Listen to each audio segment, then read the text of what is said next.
Hello friends, my name is Gulshan Misra and I welcome you all to my YouTube channel Knowledge Masters. In today's video, we are going to discuss a topic of current affairs which is in news. It is very relevant for UPSC prelims examination and as well as other examinations also. So basically क्या हुआ है कि जब से corona virus का outbreak हुआ है तो काफी सारी कंट्रीज जो है पूरे वर्ल्ड में वो लॉकडाउन में है। लॉकडाउन होने के कारण क्या है कि वहां पे बिजनेस नहीं हो पा रहा है। बिजनेस ना हो पाने के कारण जो है जनरेट नहीं हो पा रही मनी, तो मनी जनरेट ना हो पाने के कारण अभी क्या हो रहा है, लोगों के कंट्रीज जो कि छोटी कंट्रीज हैं जैसे कि अफ्रीकी कंट्रीज हो गई जहां पर कि गवर्नमेंट के पास उतना पैसा नहीं है, तो अभी कोरोना वायरस से लड़ने के लिए भी उनके पास पैसे नहीं है कि वो लोग वेंटिलेटर खरीद सकें, ऑक्सीजन मशीन खरीद सकें, ऐसा कुछ कर सकें। तो वैसी ही सारी जितनी भी कंट्रीज हैं उन्होंने IMF के पास गए और बोले कि हमें स्पेशल ड्राइंग राइट्स से लोन चाहिए। तो हम इसमें ये देखेंगे कि IMF क्या है, स्पेशल ड्राइंग राइट्स क्या है, किस तरीके से कोटा होता है। और ये टॉपिक जो इंटरनेशनल मॉनेटरी फंड का है ये तो है करंट अफेयर के साथ साथ इंटरनेशनल रिलेशनशिप्स का टॉपिक।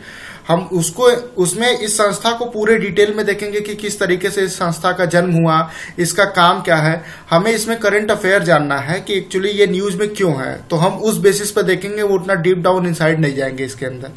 तो क्या है कि IMF जो है इंटरनेशनल मॉनेटरी फंड, ये ब्रिटेन वुड कॉन्फ्रेंस हुई थी 1945 दिसंबर में। उसमें 189 मेंबर्स जो थे वो जुड़े थे और इसका हेडक्वार्टर जो है वाशिंगटन DC में है।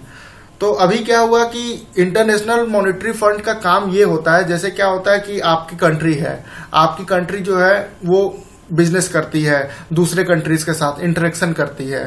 तो उसमें क्या होता है कि एक कंट्री किसी दूसरे कंट्री से लोन भी लेती है, किसी कंट्री को लोन देती भी है। तो आप ये मानिए कि विश्व में किस तरीके से ट्रेड होगा उसको बैलेंस किया जाता है इस संस्था के द्वारा, इंटरनेशनल मॉनेटरी फंड। जैसे आप ये देखिए, एग्जांपल मैं बताता हूं, reserve bank of India RBI जो है ये भारत का सेंट्रल बैंक है। तो कौन सा बैंक कितना अमाउंट ऑफ लोन किसी को दे सकता है, कौन सा बैंक किस तरीके से मार्केट से दूसरे कंट्रीज से लोन उठा सकता है, इस सब की सारी जिम्मेदारी जो होती है उनको परमिशन देने की, बैंकों को रेगुलेट करने की, और जितना भी फाइनेंशियल फंक्शन कंट्री में होता है उसको रेगुलेट करने की वहां के सेंट्रल बैंक की जिम्मेदारी है। In case of India RBI की जिम्मेदारी है। उसी तरीके से एक देश दूसरे देश से पैसा लेता है, एक देश जो है दूसरे देश को पैसा उधार देता है, एक्सपोर्ट इंपोर्ट किसी चीज का होता है उसका पैसा दूसरे देश को देना है, लोन देना है, इंटरेस्ट देना है। तो इन सब सारे चीजों को, लेन देन को, बैलेंस ऑफ पेमेंट को, बैलेंस ऑफ ट्रेड को, इन सब चीजों को मैनेज करने के लिए ये बॉडी बनाई गई है, इंटरनेशनल मॉनेटरी फंड। और इसका एक और फंक्शन भी है, to reduce poverty around the world. पूरे विश्व में जो गरीबी है, जो ऐसे गरीब देश हैं उनको लोन देना, उनको फाइनेंशियल असिस्टेंट देना, मदद करना, ये सारा काम भी इसका है। इसका काम ये भी है कि जो इंटरनेशनल ट्रेड होता है उसको किस तरीके से फैसिलिटेट कराना है। Promote high employment through economic assistant and economic growth. ऐसी कंट्री जहां पर की पोटेंशियल है हाई ग्रोथ का, हाई फैसिलिटीज का, उसको प्रोवाइड करने के लिए भी ये काम करती है संस्था। To improve and promote global monetary cooperation in the world. एक दूसरे के देशों में किस तरीके से मॉनेटरी बेनिफिट्स को सही तरीके से ध्यान में रखा जाए, स्मूथली कंडक्ट ना हो, और टेररिस्ट ऑर्गेनाइजेशन और ऐसे ऑर्गेनाइजेशन जो कि रोग हैं वो किस तरीके से पैसे का गलत यूज ना कर पाए। मतलब पैसे के लेन देन को ओवरऑल जो है ये संस्था देखती है, इंटरनेशनल मॉनेटरी फंड। तो अभी क्या है, इसमें जो कोटा होता है, जो मेंबर्स होते हैं, मेंबर्स को पैसा इस तरीके से मिलता है कि उसमें तय किया गया है, उसमें IMF में कोटा तय किया जाता है कि एक जो कंट्री है, कंट्री का टोटल GDP, सकल घरेलू उत्पाद कितना है, ठीक है, उसका 50% वेटेज होता है। दूसरी चीज ये होती है ओपननेस, मतलब वो कंट्री जो है बाहर के देशों से कितना अमाउंट ऑफ ट्रेड कर रही है, जैसे कितना एक्सपोर्ट हुआ, कितना इंपोर्ट हुआ, उसका साल भर का एक जो एनुअल डेटा आएगा, एवरेज आएगा, उसको 30% माना जाएगा। इकोनॉमिक वेरिएबिलिटी का 15% लिया जाता है। अब इकोनॉमिक वेरिएबिलिटी क्या होती है? इकोनॉमिक वेरिएबिलिटी का मतलब ये होता है कि मान लीजिए कभी एक ऐसा अनफॉर्सीन कंडीशन है, जैसे अभी कोरोना वायरस आया है, तो उससे आने वाली जो विपदा होगी, जो उससे इकोनॉमिक लॉस होगा, तो वो कंट्री कितना सफर कर पाएगी कि नहीं कर पाएगी। अब कंट्री है जैसे ईरान हो गया, जैसे साउथ सुडान हो गया, इथोपिया हो गया, नेपाल हो गया, भूटान, ऐसी कंट्रीज जो हैं ये सस्टेन नहीं कर पाएंगी इस तरीके का जो ग्रेट डिप्रेशन आएगा। और उसके बाद जो चौथा क्राइटेरिया होता है वो होता है इंटरनेशनल रिजर्व का। अब ये इंटरनेशनल रिजर्व क्या होता है, जैसे आप एग्जांपल में ये मान लीजिए कि जैसे भारत के पास रुपया है, हमारे यहाँ जो करेंसी चलती है वो रुपया है, अगर हम इसको यूएस में लेके जाते हैं तो इसका तो कोई मतलब नहीं हुआ ना। या यूएस की भी करेंसी डॉलर है, उसको हम इंडिया में लेके आएंगे तो हमारे लिए कोई काम तो नहीं होगा। तो there must be a standard, एक स्टैंडर्ड तो होना चाहिए ना कि किस तरीके से आप पैसा को यूज कर सकते हैं, पैसे की आपकी कितनी वैल्यू होगी। तो उसके लिए एक स्टैंडर्ड माना गया है कि जिस भी कंट्री के पास जितना नंबर ऑफ गोल्ड रिजर्व होगा, गोल्ड सोना की वैल्यू पूरे वर्ल्ड में लगभग बराबर है। आप सोने को कहीं पे भी पूरे विश्व में लेके जाएंगे तो सोने का आपको एग्जैक्ट दाम मिलेगा, क्योंकि वो करेंसी नहीं है, उसका वैल्यू हर जगह रहेगा। समझ रहे हैं? तो जो भी कंट्री के पास जितना अमाउंट ऑफ गोल्ड होगा वो उतना पैसा छाप सकती है, उसके करेंसीज की उतनी वैल्यू होगी। ठीक है, तो सिर्फ गोल्ड ही नहीं होता है, गोल्ड के बाद एक आईएमएफ जो है इंटरनेशनल मॉनेटरी फंड, उसकी एक करेंसी होती है, उसको हम बोलते हैं एसडीआर, स्पेशल ड्राइंग राइट्स। देखिए यहां पर लिखा हुआ है एसडीआर। तो एसडीआर का मतलब ये होता है कि जो विश्व की टॉप ऐसी इकोनॉमीज हैं, जैसे आपकी यूएस हो गए, जापान हो गई, चाइना हो गई, और उसके बाद फिर पाउंड है आपका यूके का, ब्रिटिश पाउंड। तो ऐसी जो करेंसीज है जो कि विश्व में काफी ज्यादा यूज की जाती हैं, उन करेंसीज को हम बोलते हैं स्पेशल ड्राइंग राइट्स। मतलब कि अगर आप पूरे विश्व में इन पैसों को कहीं पे भी आप दिखाएंगे तो आप उनसे सामान ले सकते हैं। ये पैसा जो है पूरे विश्व में कहीं भी ट्रेड करने के लिए सुटेबल है। जैसे आप इंडियन रूपी किसी को देंगे तो वो उसकी कोई वैल्यू नहीं है, अगर लेकिन आप उसको पैसा अगर यूएस डॉलर में देंगे तो यूएस डॉलर पूरे विश्व में भी आप कहीं भी चला सकते हैं। तो यूएस डॉलर आपका हमेशा भी काम करेगा पूरे विश्व में कहीं भी ट्रेड के लिए।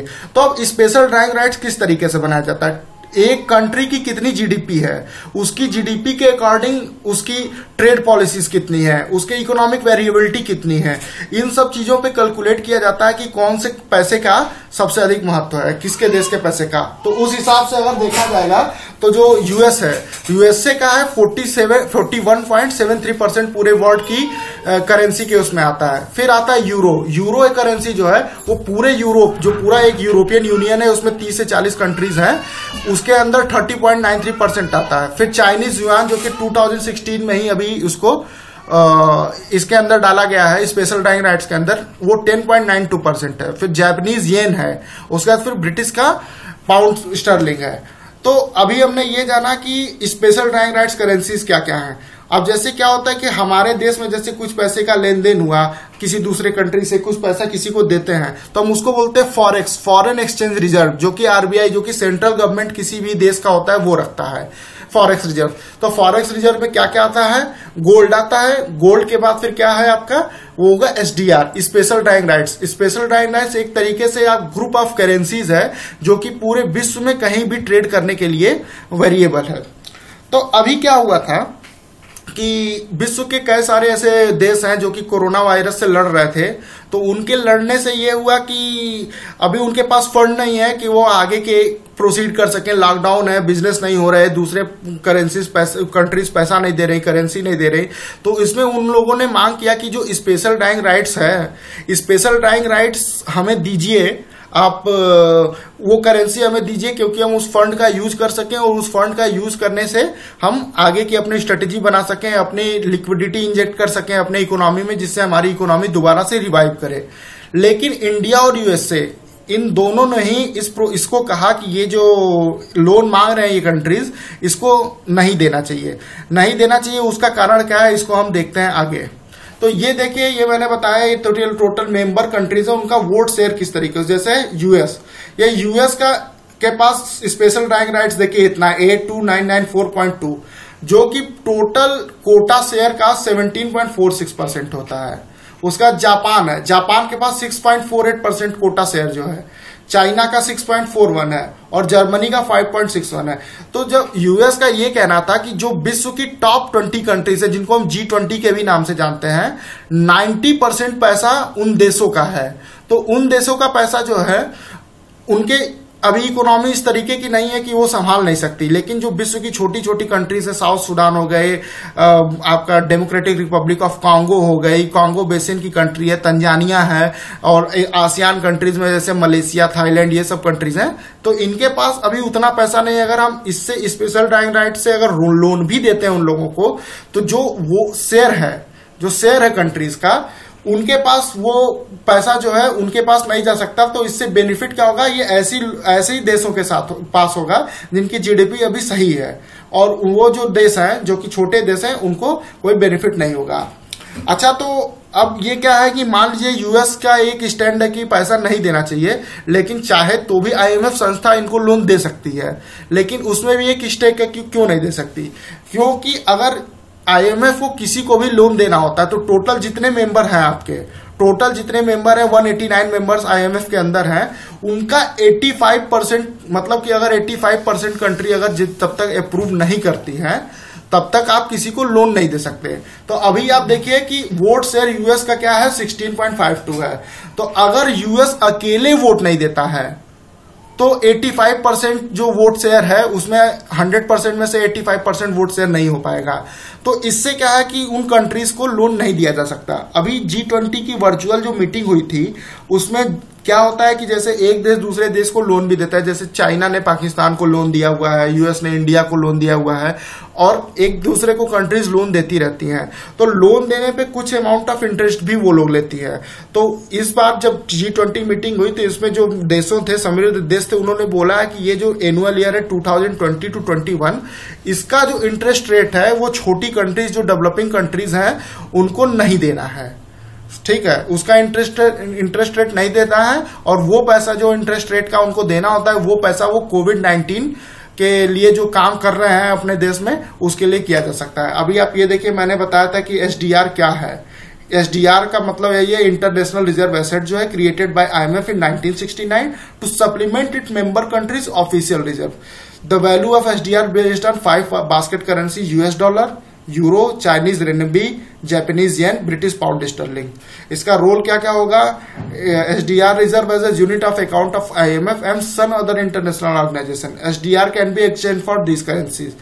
तो वही मैंने बताया कि एसडीआर का यूज इसीलिए किया जाता है, जैसे कोई भी अनफॉर्सिन कंडीशन आ जाए आपके यहाँ, कोई ऐसी आपदा आ जाए, या फिर आपके यहाँ बैलेंस ऑफ पेमेंट क्राइसिस हो जाए। अब बैलेंस ऑफ पेमेंट क्राइसिस क्या होती है, जैसे समझ लीजिए आपकी इनकम 1 रुपया है और आप खर्च करते हैं 1 रुपया 25 पैसा, तो जो 25 पैसा आपके ऊपर लोन है, अगर ये मंथली ईयरली चढ़ने लगेगा तो आप इसका लोन दोबारा दे नहीं पाएंगे, तो आप बेसिकली दिवालिया हो जाएंगे, एक फेल्ड स्टेट हो जाएंगे। तो ऐसे बैलेंस ऑफ पेमेंट जो क्राइसिस होती है उसके अंदर आप स्पेशल ड्राइंग राइट्स, ये जो करेंसी है, जो ये आईएमएफ की करेंसी है, उसको यूज कर सकते हैं। तो ये न्यूज यही थी कि ये जो एसडीआर से लोन मांग रहे थे जो कंट्रीज, उनको इंडिया और यूएस ने कहा है कि हम ये पैसा नहीं दे सकते, क्योंकि पहले कंसर्न तो यह है कि जो G20, जो विश्व की जो टॉप 20 बड़ी कंट्रीज हैं, उनके शेयर जो है आईएमएफ में अधिक हैं, क्योंकि आईएमएफ में अभी मैंने बताया कि आईएमएफ में शेयर इस तरीके से कैलकुलेट होता है कि जीडीपी का 50%, फिर ओपननेस, फिर इकोनॉमिक वेरिएबल, फिर इंटरनेशनल रिजर्व उनके पास कितना है। तो बेसिकली जो छोटी कंट्रीज है उनकी ना जीडीपी उतनी अधिक है, ना ही उनका इकोनॉमिक वेरिएबल। जब जीडीपी अधिक नहीं है तो इसका मतलब उनके यहाँ ट्रेड कम हो रहा है। जब ट्रेड उनके यहाँ कम होता है तो इसका मतलब ये भी होता है कि उनके पास उतनी ओपननेस नहीं है उनके मार्केट की, उनके पास उतना रिजर्व नहीं है। तो स्पेशली जो ये स्पेशल ड्राइंग राइट्स को से अगर लोन दिया भी जाता है तो जो शेयर्ड कंट्रीज हैं, उनके पास वो अमाउंट जाएगा जिसका कोई बहुत खास मतलब नहीं होगा। और इंडिया का इसमें ये कंसर्न था कि अगर हम एसडीआर करेंसी लोन में देते हैं तो चाइना जैसी इकोनॉमीज जो हैं वो क्या करेंगे कि जो छोटे छोटे कंट्रीज हैं उनको गलत तरीके से लोन देंगी हाईएस्ट रेट पे, और वो एक तरीके के डेट ट्रैप में फंस जाएंगे। डेट ट्रैप का मतलब ये होता है कि आप किसी को पैसा दिए, वो पैसा भी नहीं दे पा रहा है, इंटरेस्ट भी नहीं दे पा रहा है, तो उससे क्या होता है कि धीमे धीमे उसके ऊपर कर्ज इतना अधिक हो जाएगा कि एक तरीके से वो कंट्री जो होगी आपकी गुलाम जैसी हो जाएगी। तो बेसिकली इसी कॉन्सेप्ट को हम डेट ट्रैप बोलते हैं। तो आज के लेक्चर में बस इतना ही। किसी और अपडेट के लिए आप लाइक करें, शेयर करें, सब्सक्राइब करें और बेल आइकन दबाएं कि आप हमारी कोई भी अन्य आने वाली वीडियोस को देख सकें। Thank you.